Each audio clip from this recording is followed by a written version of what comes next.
All right, welcome our Musty collective to another Musty Creative Podcast. We have a wonderful guest with us today, Matthew Scarpa. Matthew is a freelance screenwriter with a penchant for getting his characters into more trouble than they seem prepared for. His current project's pilot script, The Sword and the Sprawl, is a romp through modern times following a Robin Hood-esque teenager who discovers a world of myths and monsters right beneath L.A. And being close to L.A., it's a story close to my heart. And he has placed highly in several large competitions, including screencast, writing, animation, and TV pilot competitions. Welcome to the podcast, Matthew. How are you doing today? Doing good, Jesús. Thank you for, having me on, and I'm really excited to be here, honestly. Yeah, no, I'm super excited. We met at the Screencraft annual conference, but like the virtual conference, and I jumped into the animation group. You're kind of like, I felt like you and maybe like one of the person kind of like running it, like, hey, do your intro, say how you're doing. So it was really cool to speak to you. You're very knowledgeable about animation and writing, and your script and your story seemed just really, really cool. The world you're building out. So it was really great to like sit down and have this conversation with you. Well, thanks. I really appreciate it. I don't know how knowledgeable I'd be. I'm still, baby screenwriter compared to someone like Mo Willems, Tom Warburton, Craig McCracken, but I like to think that I at least have some experience with it thanks to my education. Yeah, no, most definitely. And let's get into your origin story for storytelling.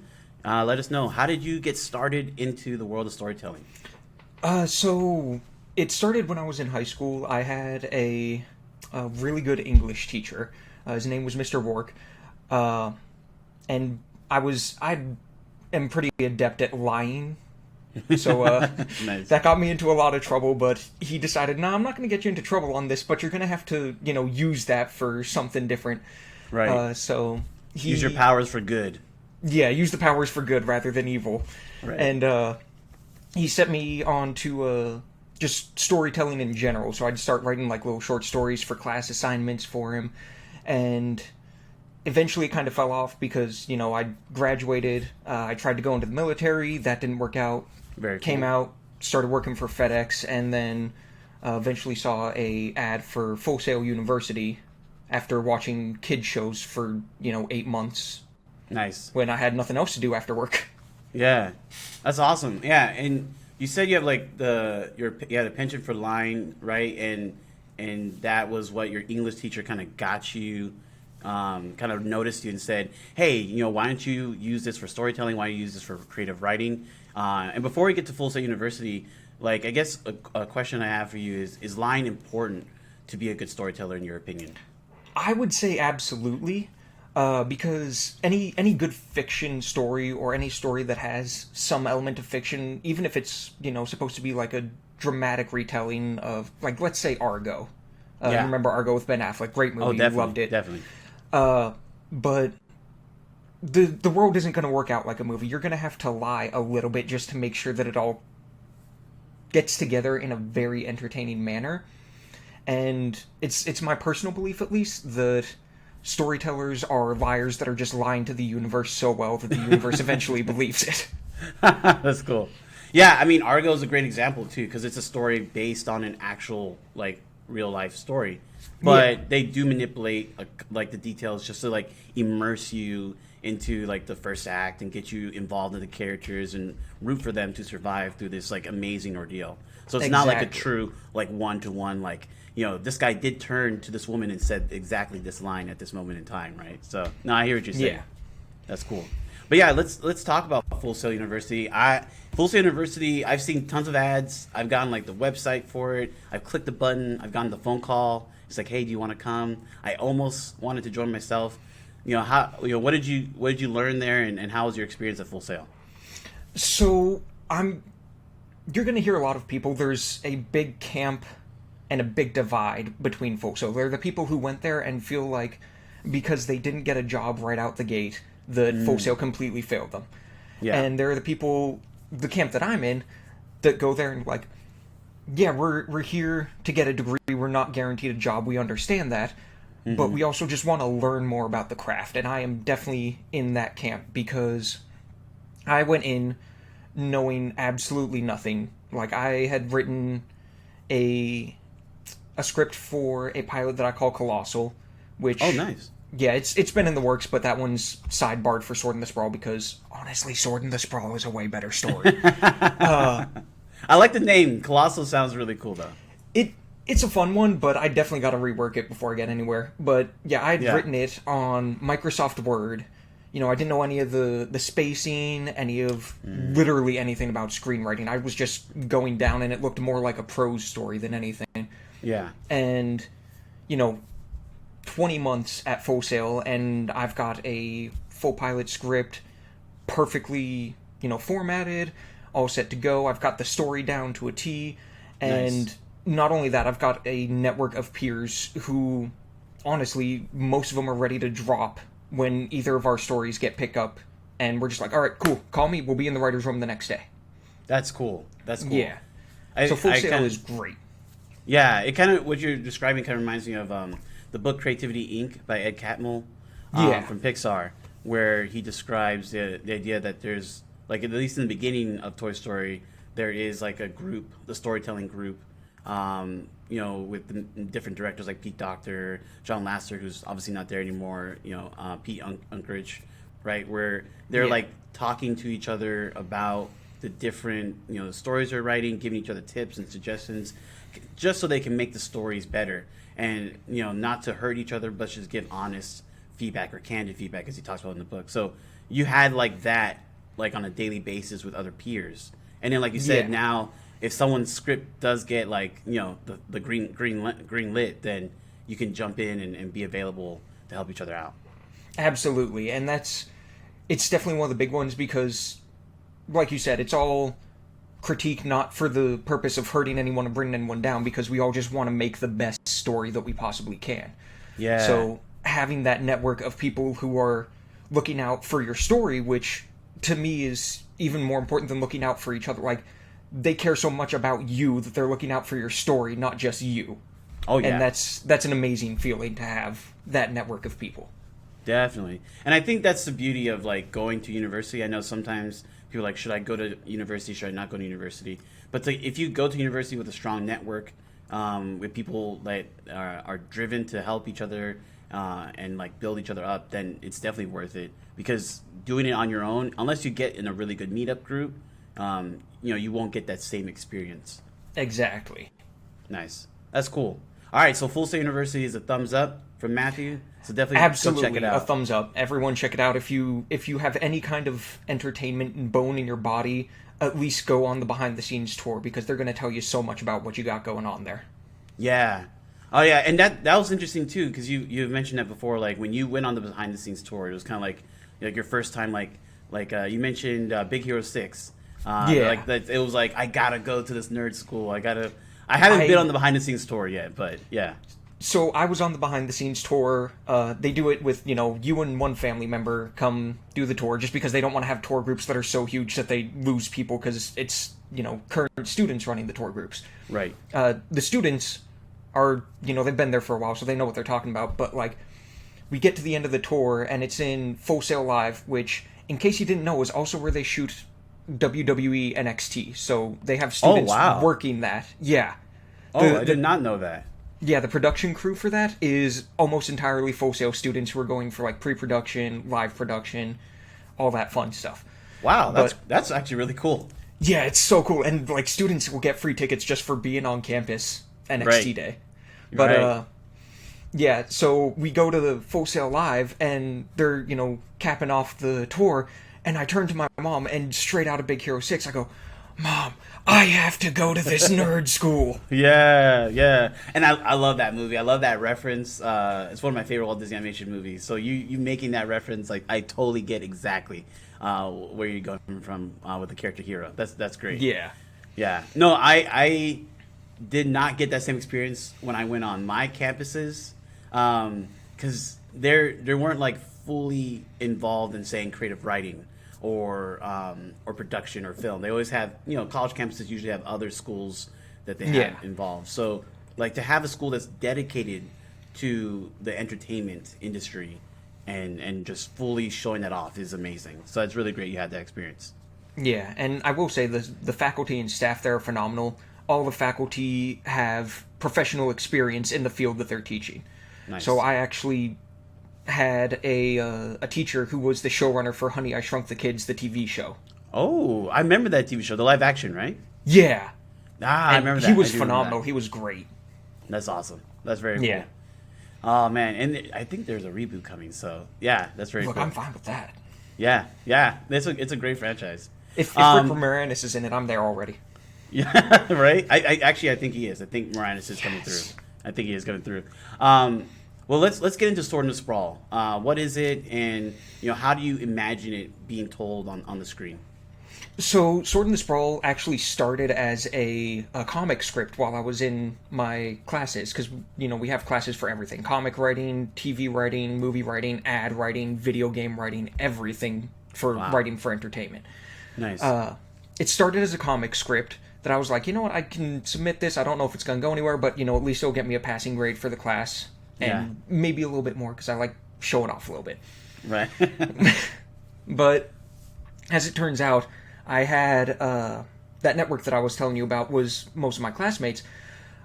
We had 12 people in my class to start with, and I think like 8 or 9 of them all signed on to work on the comic idea for the Sword in the Sprawl because they liked it so much. So I'm like, okay, let me see where I can go with this. That's cool. And this is a quick question. Is that because there's like a cohort mentality of like, if you have a cool project, people can work on that with you and get school credit for it? Is that how that works, or?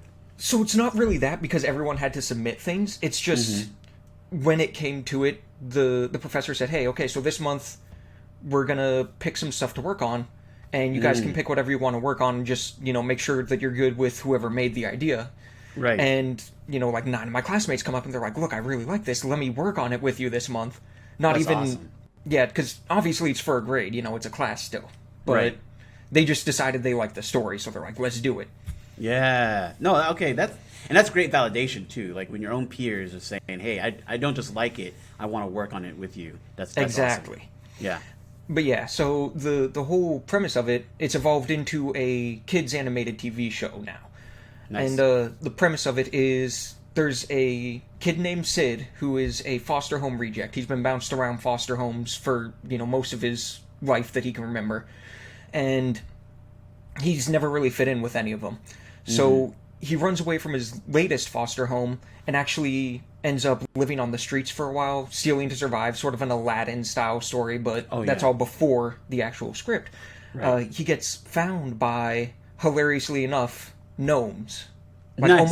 almost like the garden gnomes that you'll see in like a 80-year-old lady's front lawn. Right. Yeah. And it turns out that they live in a city right beneath LA called the Sprawl, where, you're finding orcs, fish people, goblins, like all kinds of just D&D style monsters. Nice. That have been living apart from humans ever since King Arthur died, way back in like the 1400s.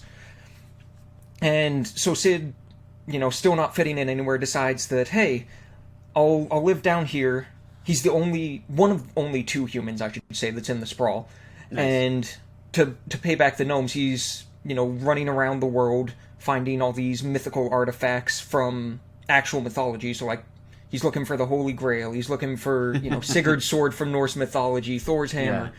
Yeah. And he's finding them, stealing them, and selling them so he can help repay the gnomes who also run an orphanage. That's why they took him in. So, like, to pay them back and to, like, do right by them. That's cool. Yeah. That's very cool.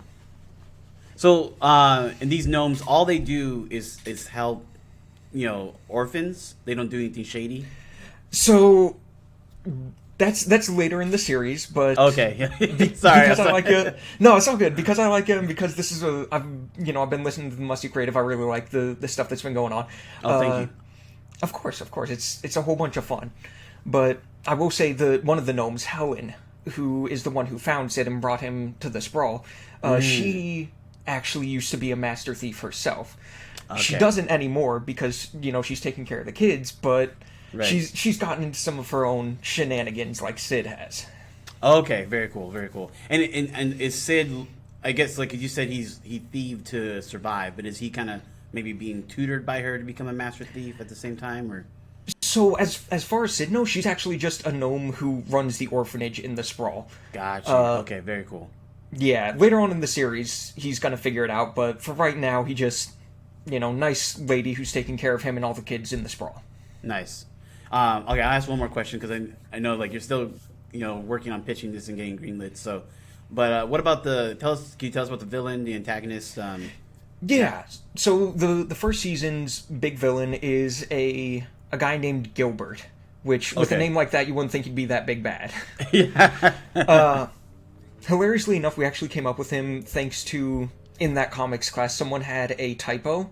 He was originally going to be like a short little 3-foot tall goblin, right? Yeah. Standard squishy little thing. Right. No, one of my classmates typoed it as Globin. Oh. Okay. Yeah. Okay. So we decided instead of, because our teacher asked, "Did you mean to do this?" And I look at him deadpan and go, "Yes." There's a high school line again. That's the answer. If anyone asks you if you meant to do something, by the way, just say yes as confidently as you possibly can. Right. But yeah, so we completely didn't mean to do it. We did it anyway, and now he is like a 6-foot tall goblin slime hybrid. He can like stretch himself out to make himself huge, or like whip his arm out to hit people. Nice. And he's like the crime boss of the Sprawl. Nice. So everything that goes on, in the city's black market runs through him. So he's got beef with humans too. So having this human thief in his city is really rubbing him the wrong way. So he's constantly trying to get Sid either killed or captured by the Knights of the Round, who are basically magical border patrol. Oh, the Knights, but I like that. The Knights of the Round. That's good. That's a good world building and context back to the King Arthur mythology stories, right? So that's cool. But I like this villain, and I like that he has some punching power, and that he is an antagonist to be feared because he actually has he can take care of himself. So that's really cool. That sounds super fun. And with Sword in the Sprawl, when you do get it pitched or when you get it greenlit, I'm assuming you're hoping for like multiple seasons and things like that. Looking, like and this is just me learning, just curiosity. Yeah. Is it like, I know there's lots of streaming platforms. Is it still good also to get on TV at the same time, like live TV?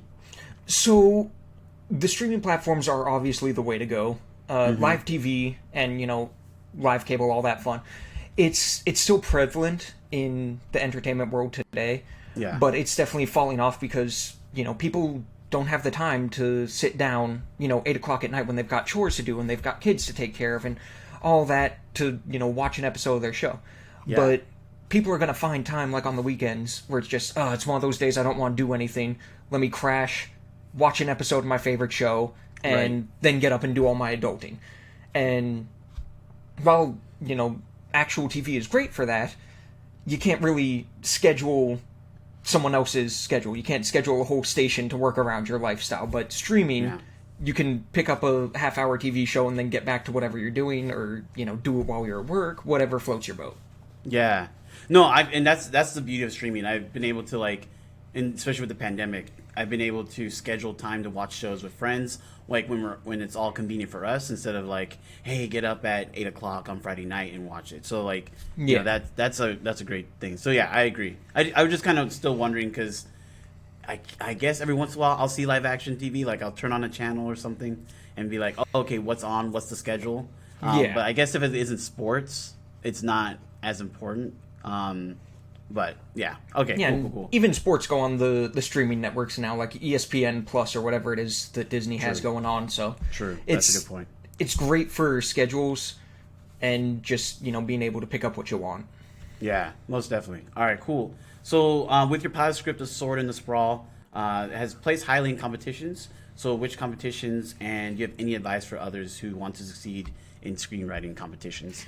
This is for me, because I hope to one day get this close. So the Sword in the Sprawl, it's placed as a quarterfinalist in 3 or 4 competitions. I gotta pull up my list real fast. Give me just 1 second here. Yeah. Because I forgot to have my list up because I'm stupid like that. No. It's all good. But actually, a real quick thing, because I didn't even know that there were competitions for writing. Yeah. How did you find out about that? So another Full Sail. It's okay. When you go there, the professors give you all these different avenues that you can go through. They're like, look, you can go through these competitions. I actually had one professor who ran the Florida Film Fest. Oh, wow. Okay. Yeah, she got us all free tickets for the Film Fest for the weekend that we were in her class, because the classes go by month there, so we were in her class the month the Florida Film Fest was on, so she's like, okay, cool, free film tickets for everyone. I'm like, okay, cool, free movies. Right. Yeah. But a lot of them will give you, like, hey, look, you've got Film Fest, you've got contests, you've got all this. Here's a list of them. And then on top of that, I also found out about Coverfly and Film Freeway myself, which are both just huge lists of contests. They consolidate everything, so, like, you put your script on those sites, and then you just click which contest you want to enter, and they throw the entry at it and let you know how well you did, and they keep track of everything, so it's super nice. Yeah. I highly recommend both of those, Coverfly and Film Freeway. Awesome. Yeah, that's great. So for our listeners, Coverfly, Film Freeway, I have to make an account. I'm definitely going to make an account and put up my script there. Hey, the good thing is, the accounts are totally free. The only thing you pay for is the entrance for the competition. Very cool. That's awesome. So, let me see. Yeah, we had a quarterfinalist in the Screencraft TV pilot competition from this year, the 2021 version.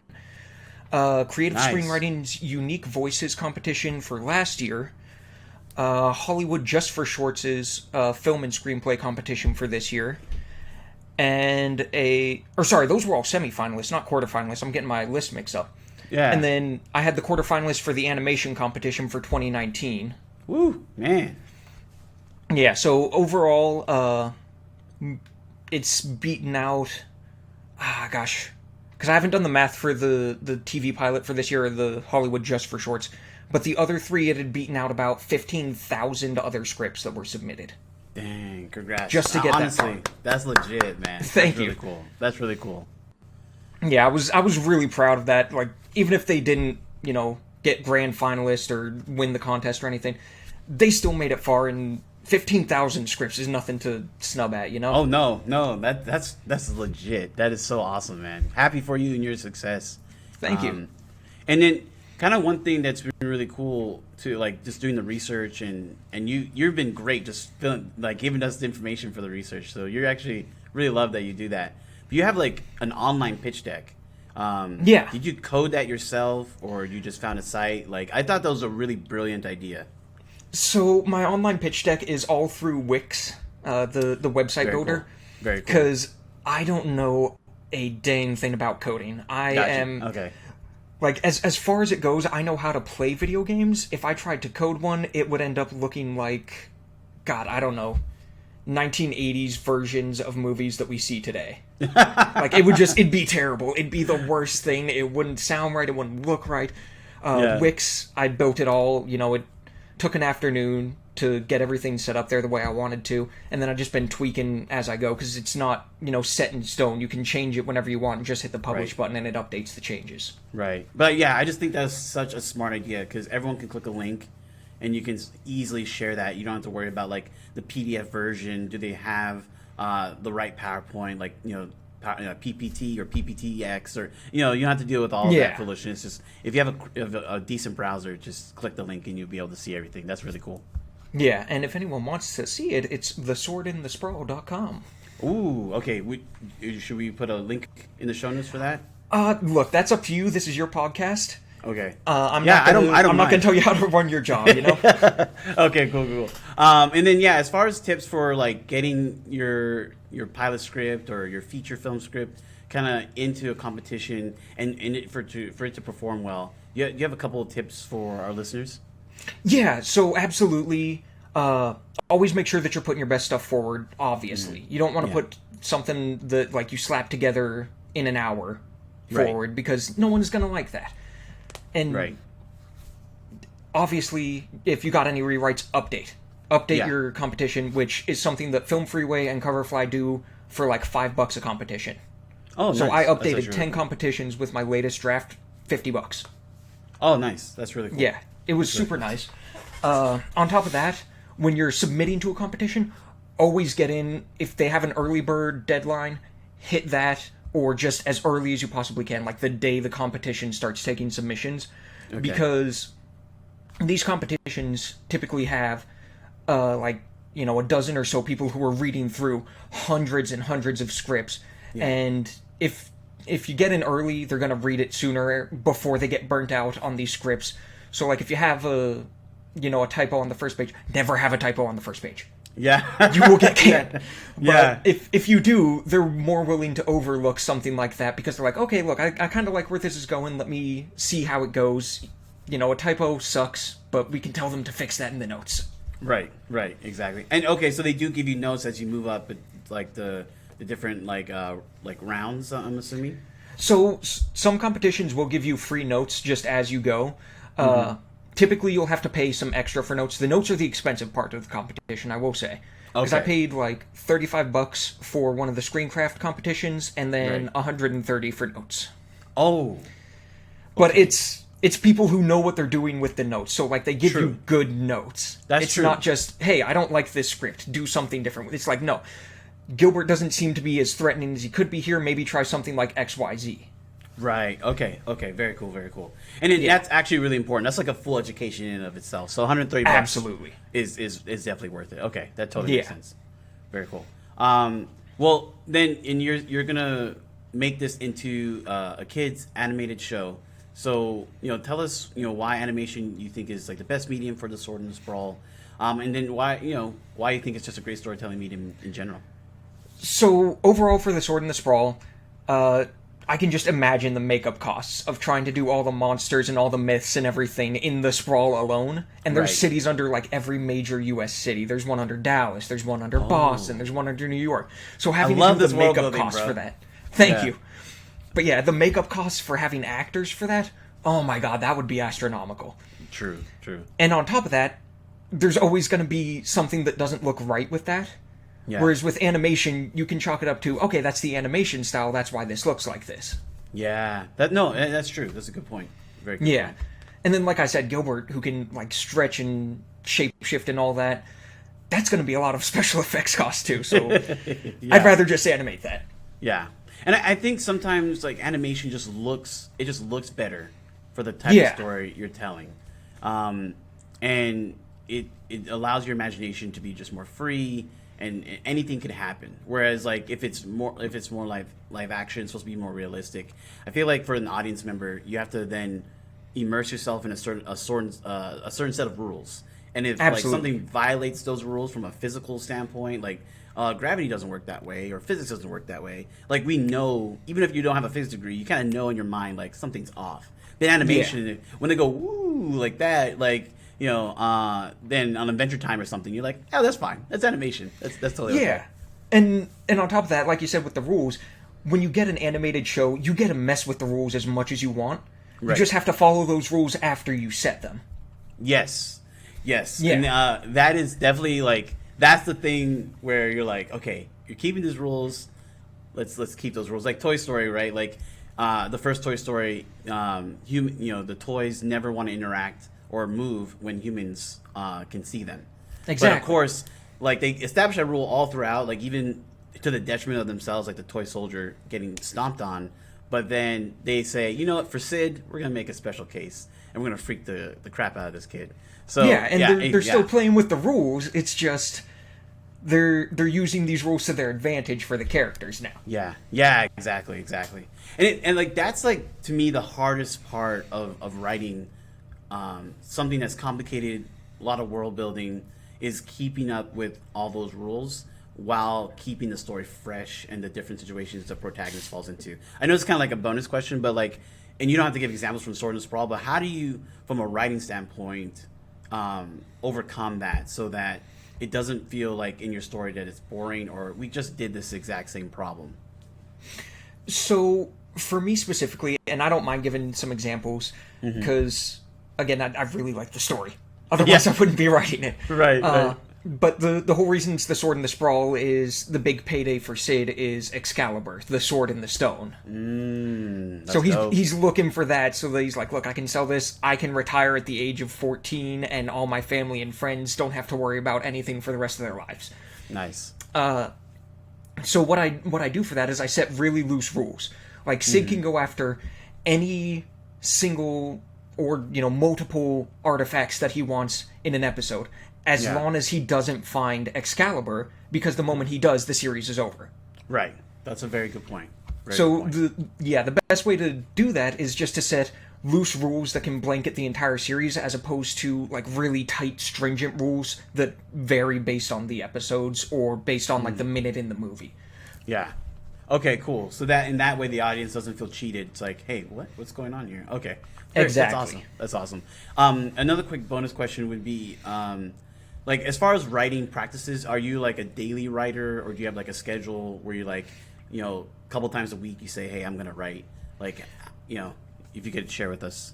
Yeah. So I try to be a daily writer as much as I possibly can, because a writing brain is like any other muscle. You got to use it, otherwise it's going to, atrophy, and you're not going to get a good story out of it. Just like if you don't use your legs, they're going to atrophy. You won't be able to walk anymore. Right. Yeah, so I try to be a daily writer. I'm really bad at it because most of the daily writing stuff that I do ends up getting deleted just because I don't like it. But I'm still working out the muscle, so definitely my best play is to be a daily writer. Some people won't always work that way, but you got to find what works for you and work out that writing muscle as much as you can. Awesome. Well, we're getting close to the end, and Matthew, just thank you so much for telling us about Sword and Sprawl, giving us an understanding about Full Sail and the screenwriting competitions. But I love asking these type of questions, and we've had some good times talking about the love for different IPs on the Discord server. So, what stories, movies, shows have been your biggest inspirations? So that's always a hard one, because I try to pull inspiration from as many possible places as I can, so that it's never stale. As far as stories go, just blanket stories, I've got a few, but it's definitely Rick Riordan, Nice. the kid's author. He got me into not only just writing at a young age and telling stories, but also the mythology aspect, which is pretty apparent with the Sword and the Sprawl because of the Percy Jackson series. Definitely. I have a whole bunch of other ones, but movies are always a big pull. My two favorite would always be Spider-Man Into the Spider-Verse and Your Name. Yeah. And I need to watch Your Name. I know, I keep hearing I need to watch it. I'm going to watch it, Matthew. Don't be mad do. I'm going to be disappointed. Yeah. I'm hitting you with the dad. I'm not mad, I'm disappointed. I'm sorry. No, you're fine. It's definitely something that you want to watch with someone you care about, like your wife. Yeah, definitely. I saw it with my girlfriend before she became my wife. Nice. And to this day, it is... Let's be honest, I'm going to put a little bit of spoiler here for it. So spoiler warning to anyone who hasn't watched Your Name, skip ahead about 5 minutes. And I'm still going to watch it. So fair. Yeah. It takes some of the... I want to say they're not the worst, but they're the most overused movie types. So we've got a rom-com with body switching and time travel, and it's an anime. And those should not work together at all. They shouldn't, to make a good movie. To this day, it is the only movie that I have actually cried at. Oh, wow. It is the only movie, and every single time I watch it, I know the ending. I can go through this entire movie by heart, but it gets me every single time. It just hurts my soul in the best way possible. That's beautiful. Yeah, so highly recommend that. And then, like I said, Spider-Man Into the Spider-Verse. Yeah, I love that movie. I know I don't look it because I'm pale as hell. I haven't been outside in 8 months because of this pandemic. But I am Hispanic. I am Italian and Hispanic. Oh, wow. That's awesome. Yeah.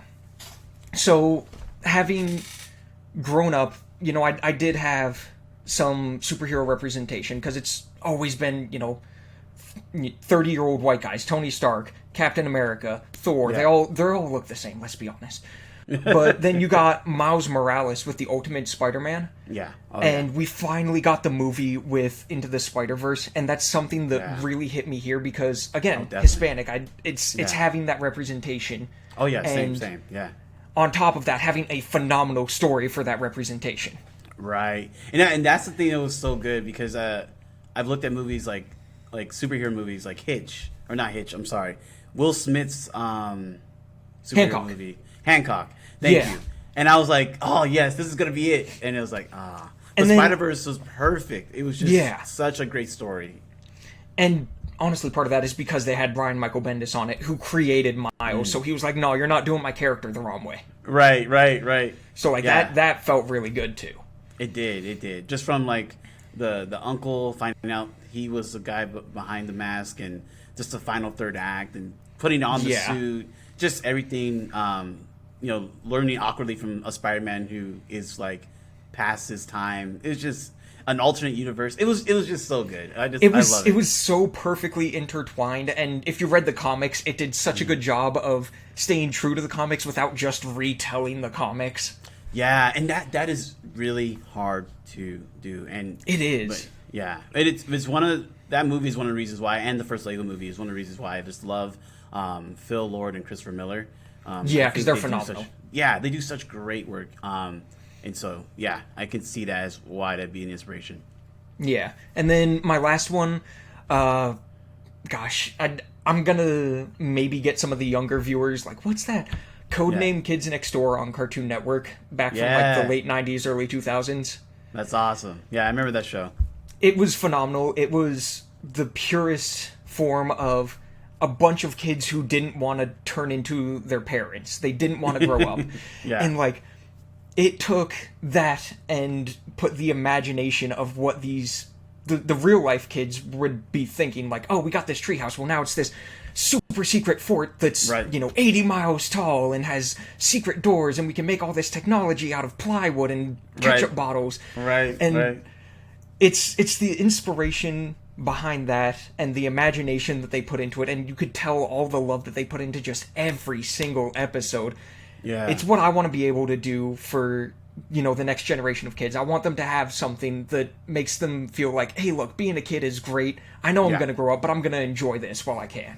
Yeah, and that is the biggest lesson from like Kids Codename Next Door, and also I think of Recess as well, where it's just Yeah. like enjoy being a kid because it's super fun and you only get to do it once. So that's Yeah. awesome. That's And really cool. let's be honest, kids aren't going to listen to an adult telling them that, but a cartoon telling them that, now they'll probably listen. Yeah, and that's the one thing though. As a kid, I didn't realize that adults were the ones making these. I was Yeah. like, they're just You're like, oh magical wow, this things. must have been made by other kids. Right, like oh yeah, this kid knows what I'm talking about. Yeah. No, that's so true. That's so true. Those are great inspirations. So then, I love asking this question too. What are your top 3 stories, movies, shows of all time? So, show would absolutely be Codename Kids Next Door and Foster's Home for Imaginary Friends are tied for first. Nice, For the same nice. deal. It's just a kid being stupid with their friends, and like they love it and having fun. Yeah, And it deals with problems, yeah, but it deals with it in ways that don't treat the kids watching it like they're babies, while at the same time getting it across in like a safe environment that they can be like, okay, so I know not to do XYZ Right. because I saw it on the show and they didn't do it. yeah, that's true. That's true. Yeah. but not baby them. That's a great way to explain it. Exactly. And then movies, absolutely Spider-Verse, Your Name. I'm gonna bust out my inner nerd, the Lord of the Rings trilogy, because phenomenal. Oh yeah, That thing No, aged great like trilogy. fine wine. It has never gone bad. Yeah. Well, yeah, that's true. There's- That's true. No That's true. one can say it went bad. It's still Yeah. phenomenal. That's true. No, you can go watch it today. Watch the extended versions. Watch all the commentary. It's the only way to watch it. Yeah. Watch the extended version.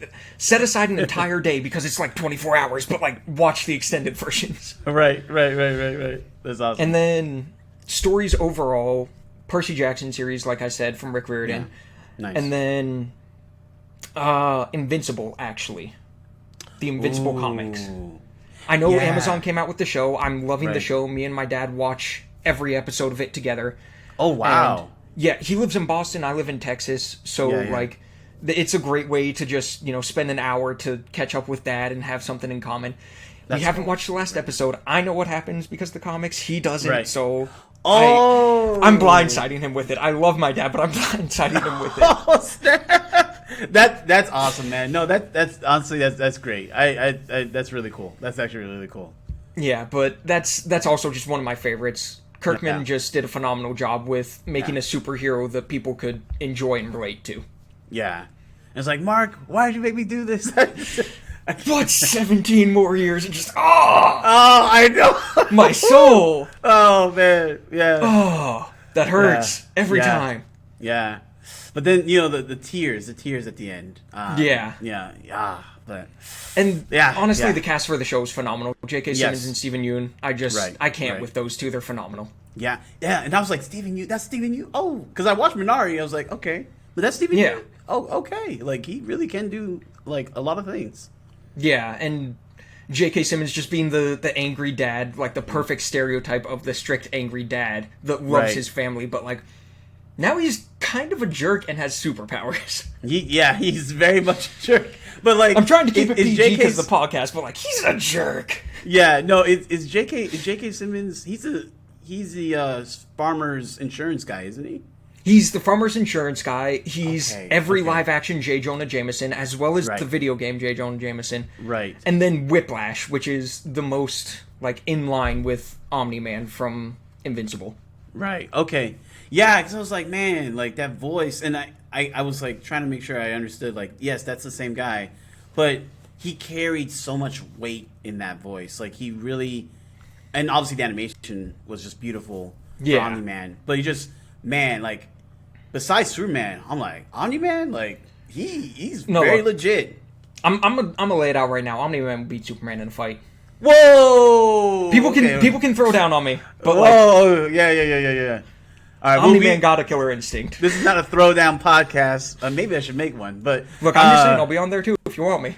Yeah, no. I know you will, but we'll definitely talk about this on the Discord server. Yeah. Oh man, that's good. That's good. Any other stories? Sorry, we started. No, that was where I ended because I knew that would get something. Yeah, I knew that'd be the longer one. Yeah. Oh yeah, Invisible's so good, but those are great picks, and that's awesome. And lastly, my last question for our guests, we ask this pretty much every single time, but what story are you dying to tell? So obviously, I'm fully behind the Sword and the Sprawl 100%. I've got the character designs from a buddy of mine, Gaffagear, on Twitter. It is on the site, so if anyone goes and sees the site, go give Gaffagear a follow, tell him Matt says hi. Yeah. Because he is phenomenal to work with. His commissions are... He did those characters, I want to say each of them took him like 10 minutes, and they look phenomenal. I cannot get over how perfectly they encapsulate everything I want for the characters. That's awesome. On top of that, I've got a buddy, Rich, who is in Atlanta. He's looking to do a kid show himself. I'm not going to, spoil anything for that because it's his story. I don't want to tread on his feet, but he knows that I would, drop everything in a heartbeat to be in his writer's room. He's one of my people. And then my buddy Justice in New York, they are also doing a kid show while running for New York City Council. Oh, wow. Yeah, so they're busy. They're busy. They're winning. That's the best part. Oh, wow. Hey, more power to them. That's awesome. If anyone's in New York, vote for Justice. Yeah. Gotta plug my friend. There we go. And then, other than that, it's the Sword and the Sprawl and my comrades here. Yeah, no, that's awesome. And I love how you're uplifting and encouraging other people as well. You gotta be, really man. great. We gotta stick together. Yeah, exactly. Just stay positive and be respectful, be kind. I just love that, man. But yeah, Musty Collective, we got Matthew first. So when this blows up and this becomes the next big thing, support and remember, he was here first. So we're supporting Matthew's one of our own. He's a Musty creative, so we're definitely gonna support him. You know what's gonna be in the credits? The Musty Creative Podcast, Jesús, and all the listeners. It's gonna be right there at the end of the credits with the special thanks. Oh, I appreciate you, man. Thank you. I appreciate you having me on. That's awesome, man. That's really cool.